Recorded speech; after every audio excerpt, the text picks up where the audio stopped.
పితా పుత్ర పవిత్రాత్మ నామమున ఆమెన్. ప్రియ జ్ఞానవాణి ప్రేక్షకులకు ఉదయకాల ఉషోదయం.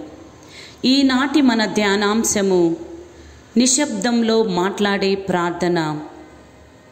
ఏలియా గొప్ప ప్రకృతి పరివాహాల మధ్య దేవుని స్వరం కోసం వెదకి వేసారి చివరకు నిశ్శబ్ద తరంగమైన తన హృదిలో ఆ ప్రభుని కనుగొని తన ఉనికిని అనుభవించాడు. నిశ్శబ్ద స్వరం శబ్ద స్వరం కంటే అధికంగా ప్రతిధ్వనించి ప్రభుని ప్రతిస్పందింపచేస్తుంది.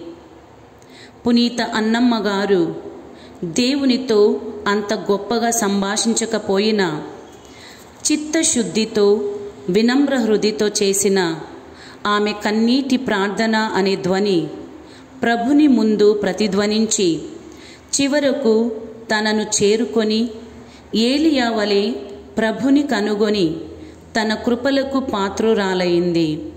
మన జీవితాలకు మార్గదర్శకత్వం వహించింది.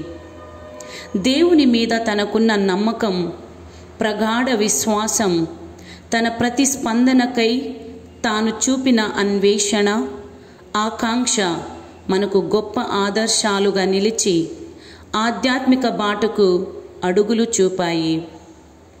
ఏలియా నిశ్శబ్దతలో ప్రభుని స్వరాన్ని కనుగొన్నట్లు పునీత అన్నమ్మ గారు ప్రభుని కన్నీటి ప్రార్థనతో ప్రాధేయపడినట్లు మనం కూడా ప్రభునిపై నమ్మకం ఉంచి పునీత అన్నమ్మ గారి ఆధ్యాత్మిక బాటలో నడుద్దాం.